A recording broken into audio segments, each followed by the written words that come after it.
You know, the older you get, the less and less you're asked, what's your favorite dinosaur?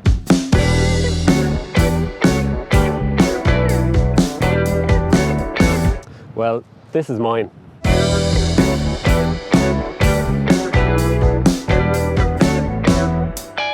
So do you like the styling? Please do comment below. I actually think they've nailed it. They've just captured enough of that Americana vibe without going too over the top. Honestly, every time I look at it, I just smile. It's totally and completely badass. Now, there is no getting away from it. The Raptor is chunky. It's 1.87 meters tall, 5.3 meters long. You get a 150 millimeter longer track, and you get some sexy swollen arches to fit those lovely tires. The Raptor gets these 17-inch alloys sitting on these massive 33-inch BF Goodrich all-terrain tires that were specifically designed for the Raptor. These strengthened alloy side plates are these. Yeah, I'll kick it. These strengthened alloy side steps. These strengthened These strengthened alloy side steps. These strengthened alloy side steps These strengthened alloy side steps are I can't say a sentence.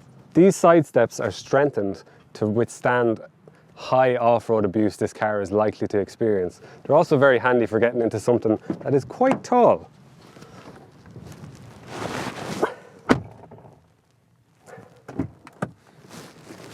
Better.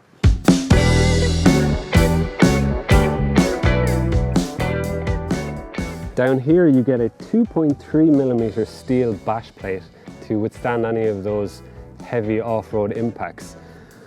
Ground clearance is 281 millimeters, and you can drive through water up to 850 millimeters. Pretty badass. Underneath there is a strengthened chassis frame with some long travel Fox Racing suspension, a rear coilover spring conversion instead of your standard leaf springs to help soak up off-road punishing impacts, and it actually helps with on-road manners too. With some visual aids, we're going to demonstrate the major drawback of the Ranger Raptor, its payload capacity. In the black corner we have the Mitsubishi L200, in the blue corner we have the Ranger Raptor, and we also have a big pile of weights. We're going to load them both up to their max capacity and you'll be able to see the difference.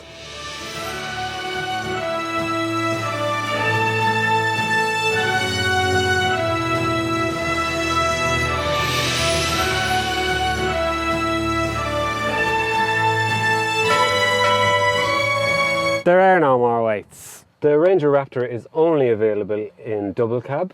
As you can see, it's actually pretty decent back here, surprisingly so. Nice bit of legroom and plenty of headroom for me at 6 foot, sitting behind myself. But the best thing back here is you get a 3-pin adapter down here, and you can plug in things like your laptop or stuff that's actually way more important.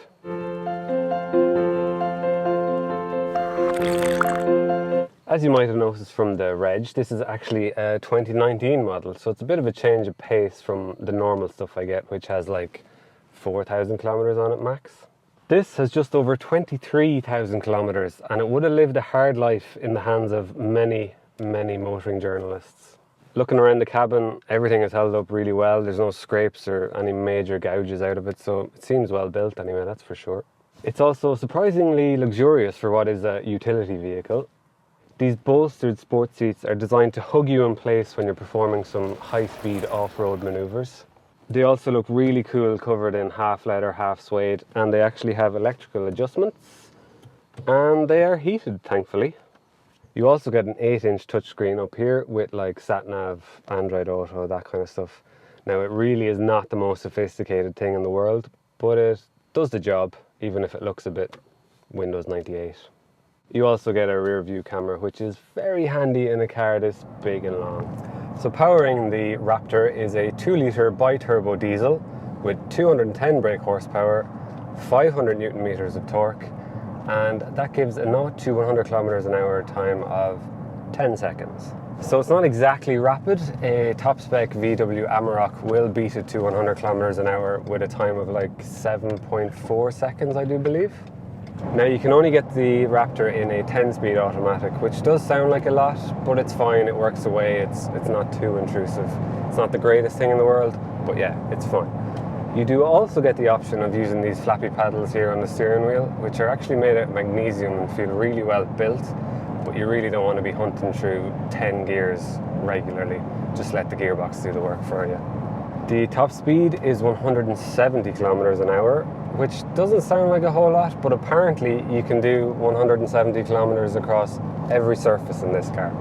You can also choose between two-wheel drive, four-wheel drive with high gearing, four-wheel drive with low gearing, and all of that on the fly as you're driving, which is pretty handy.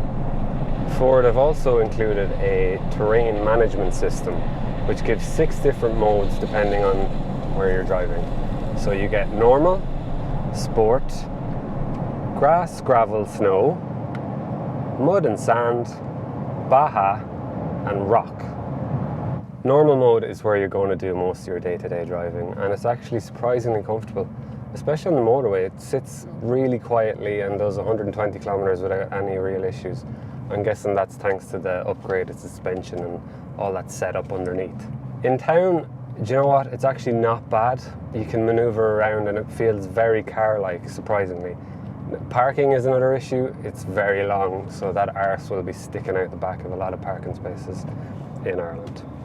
That comfortable motorway driving is helped by lane keep assist, which is just a little button here, and you get cruise control as well. So if you are kind of swaying in and out of lanes, it just helps you correct and you don't have to be as involved.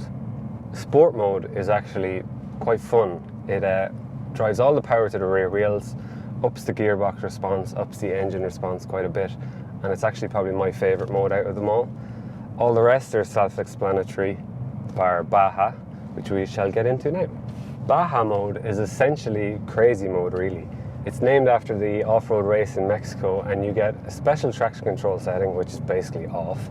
You get all the power to the engine and the fastest response from the gearbox for your most extreme off-road driving, which hopefully we'll be able to demonstrate today, but I don't think Ireland has many deserts, unfortunately. I really wish it just had a bit more power, just to match those extreme looks. It just feels like it needs a bit more rebellion, more chaos when you are driving it. It's kind of a freak on a leash, unfortunately. Prices start from 63,000 euro, and if you would like to have a search on Cars Ireland and have a look for one of these beasts, please do click on the link above.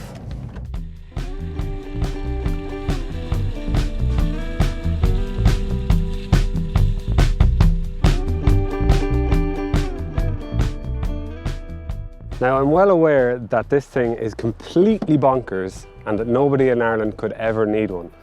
But you know what? It's starting to feel like the end of the world out here. The coronavirus is out to get us. Ireland is basically half flooded. Trump is running America. Boris Johnson is running the UK. Sinn Féin won an election in Ireland. Honestly, it's the end of days, lads. The Rapture is coming, and I want to be in a Raptor when that happens. I really want one. I love it.